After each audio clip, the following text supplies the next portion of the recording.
સાંભળ્યું હશે બેડાની ઝાડ. બેડા. હા, એ બેડાના ઝાડ નીચે કોઈ પણ વ્યક્તિ સારી મિત્રતા લઈને આવ્યા હોય, જેમ કે આ બાબુભાઈ અને આપણા મોતીભાઈ, બંનેની મિત્રતા એકદમ જામેલી. એ બાબુભાઈ મોતીભાઈ પાસે આવે ને મોતીભાઈ બાબુભાઈ ક્યાં છે, મિત્રતા સારી. પણ આ બંને વ્યક્તિ જો મળીને રસ્તા પર ચાલતા હોય અને વચ્ચે ક્યાંય બેડાનું ઝાડ આવ્યું હોય, મિત્રતા બહુ સારી, અને ત્યાં બેઠા હોય અને બેઠા પછી વિચાર એવા બદલાય અને પછી આપસમાં ઝઘડા કરવા લાગે. આ કોનો પ્રભાવ? તો કે બેડાના ઝાડનો પ્રભાવ. એટલે ઝાડનો પણ એવો પ્રભાવ હોય છે, અને આ ડિસ્કશનમાં કહેવાય કે આ ઔષધિઓનો પણ આવો પ્રભાવ હોય છે. નામ સાંભળ્યું છે સમવસરમાં ભગવાનના સમવસરમાં જ્યારે દેશનાનો પ્રારંભ થવાનો હોય એની પહેલા દેવો અશોક વૃક્ષની રચના કરે, અને અશોક વૃક્ષની નીચે ભગવાન દેશના આપે. આ અશોક વૃક્ષનું મહત્વ કેટલું છે? ગમે તેવી દુશ્મનાવટ અંદર ભરેલી હોય, શત્રુતા ભરેલી હોય, અને બંને વ્યક્તિ અશોક વૃક્ષની નીચે બેસે તો વર્ષોની દુશ્મનાવટ બધી ભૂલાઈ જાય, અંદરથી વિસરાઈ જાય, બંને મિત્ર બની જાય. ખ્યાલ પણ ના આવે આ બધા વિચારો કેવી રીતે પલટાઈ ગયા. તો કે આ બધા ઝાડોનો પ્રભાવ હોય છે. તો આ બધા ઝાડોનો, આ બધી ઔષધિઓના પ્રભાવે આ વ્યક્તિના વિચારો પણ બદલાઈ જાય, વ્યક્તિના ભાવો પણ બદલાઈ જાય. અને આ રીતે ઔષધિઓથી ભગવાનના અભિષેક કરવાથી ભગવાનની પ્રતિમાનું તેજ, ભગવાનમાં રહેલી વિવિધ અસાધનાઓ જે થઈ ગયેલી છે એને દૂર કરવાનો પ્રયાસ થાય છે. તો આજે પાર્શ્વનાથ ભગવાનનું કલ્યાણક પાર્શ્વનાથ ભગવાને પણ ઇતિહાસ કહે છે કે દેવના ભાવમાં 10મા દેવલોકમાં ભગવાન 20 સાગરોપમનું આયુષ્ય કેવી રીતે વિતાવ્યું. તીર્થંકરનો જીવ અલગારી જીવ હોય અને મનમાં નિશ્ચય કર્યો જ્યાં સુધી માનવ જન્મ ન મળે ત્યાં સુધી ભગવાનની ભક્તિમાં સમય પસાર કરું. અને એ વખતે 10મા દેવલોકમાં 20 સાગરોપમનું આયુષ્ય એમણે 500 કલ્યાણકની ઉજવણી કરીને, જ્યારે કલ્યાણક હોય ખ્યાલ આવે કે આ કલ્યાણક આ પરમાત્માનું છે, તો પરમાત્માના કલ્યાણકમાં મેરુ શિખર પર જઈને જન્માભિષેકમાં પહોંચી જાય. વિચાર કરો કે એ દેવલોક ક્યાં, 10મો દેવલોક, અને મેરુ શિખર ક્યાં? આ કાંઈ મલપરાના દેરાસરથી સાવલા નિવાસ સુધીનું આ અંતર નહોતું, આ કાંઈ દેડિયા નિવાસ સુધીનું આ અંતર નહોતું, કે ગળા નિવાસ સુધીનું અંતર નહોતું. મેરુ શિખરથી 10મો દેવલોક. સામાન્ય પહેલો દેવલોક પણ કેટલો હતો કે અસંખ્ય યોજન દૂર. મેરુ શિખર પૃથ્વી તલ પર, અને દેવલોક કે ઉપર ઉર્ધ્વલોકમાં. તો ઉર્ધ્વલોકથી અસંખ્ય યોજન નીચે આવીને મેરુ શિખર પર મહોત્સવ કરવા માટે આ દેવો થનગનતા હોય છે.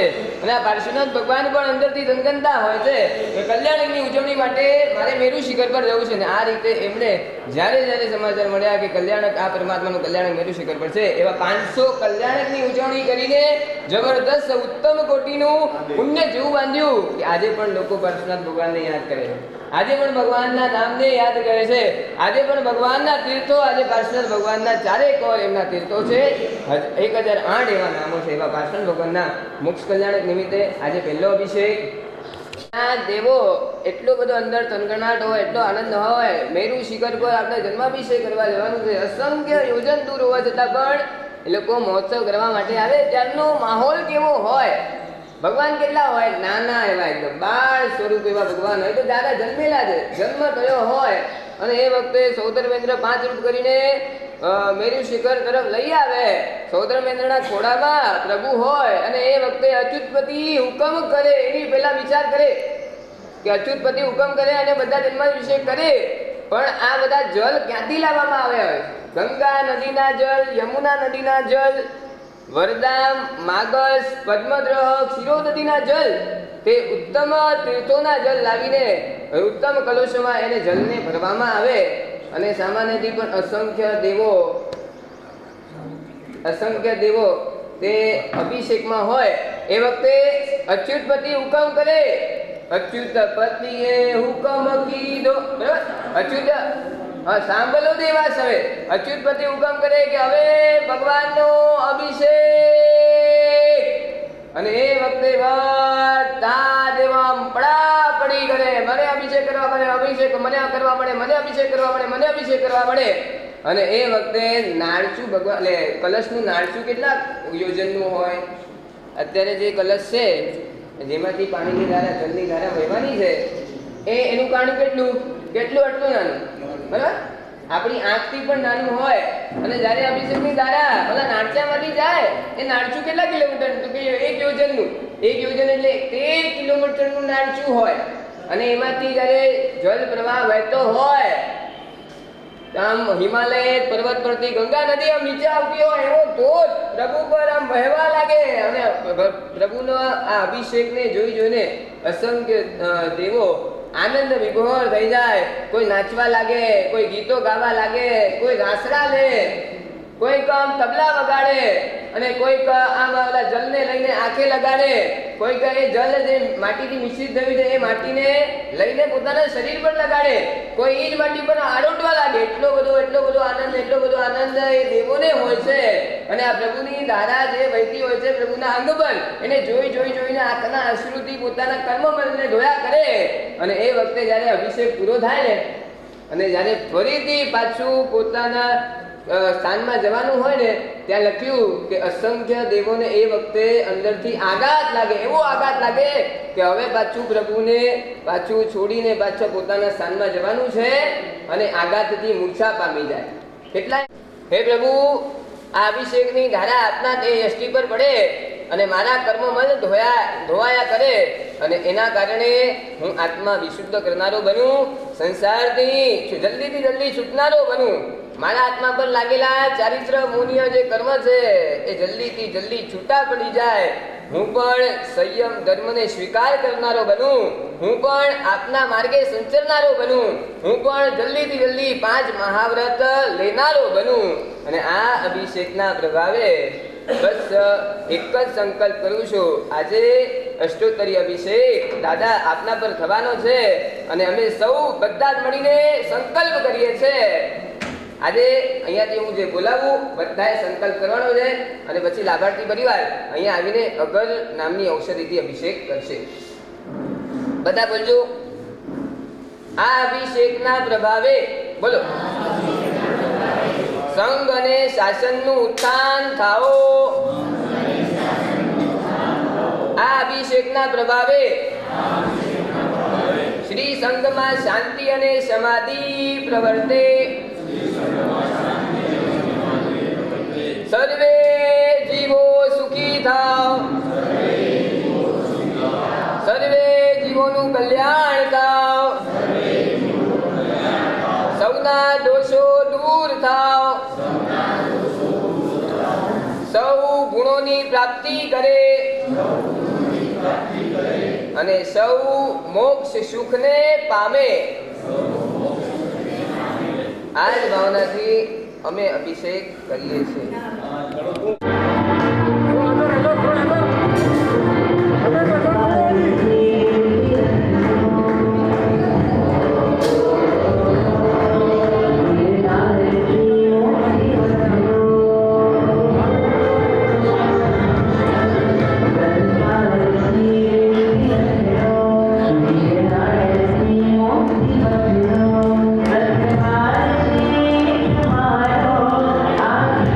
you.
જાસવંતી ઔષધિનો અભિષેક. જાસવંતી એના કર્ણ થાય નાશવંતી. હા હા વારે એકવીસોમાં ત્રેવીસોમાં પચીસોમાં બોલો પાઠશાળીઓ, 2500માં આટલી ઓછી સંખ્યામાં પણ ભાવ એટલા ઊંચા છે કે કહે છે. ભાવ બહુ ઊંચા છે બધાના. ભાવ બહુ ઊંચા છે. સંખ્યા નાની છે પણ ભાવ બહુ ઊંચા છે.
પાંત્રીસોમાં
આ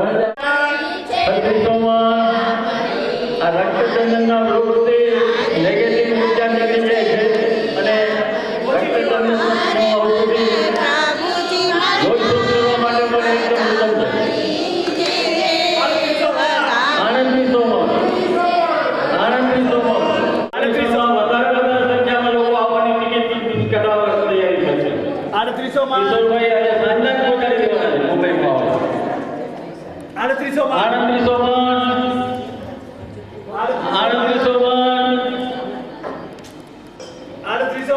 આણંદની સોમવાર એક વાર હસમુખ સામજી રહેલા. ખૂબ ખૂબ ધન્યવાદ.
જાણીને આ પ્રભાવથી પ્રભાવિત થઈને આ સર્વોદય ઔષધિનો અભિષેક પ્રભુને કરવામાં આવે છે. આનો લાભ પ્રજાને આપવામાં પૂજાના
ચાલો પ્રભુનો અભિષેક કરવા વેલા વેલા આવો આજના આ અવસર લાવો અભિષેક કરવા વેલા વેલા આવો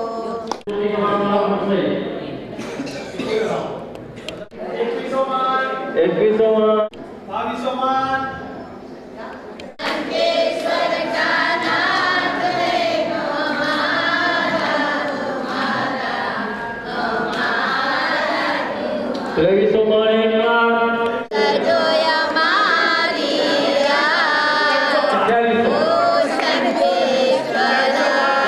જિંદગીમાં કેટલું ગુમાવ્યા એનું સન્માન માનજો.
બે ત્રણ પૂજા રહી છે. અભિષેક પૂજા એટલે જળ પૂજા, પછી ચંદન પૂજા અને ફૂલ પૂજા. કેટલા વાગે? પરમેશ્વર જામે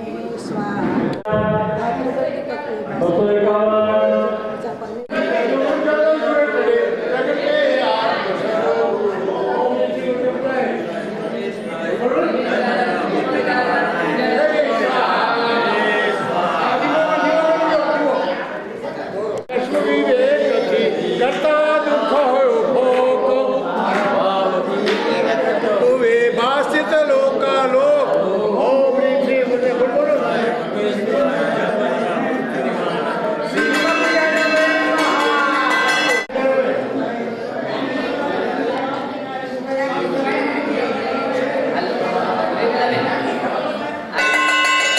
No.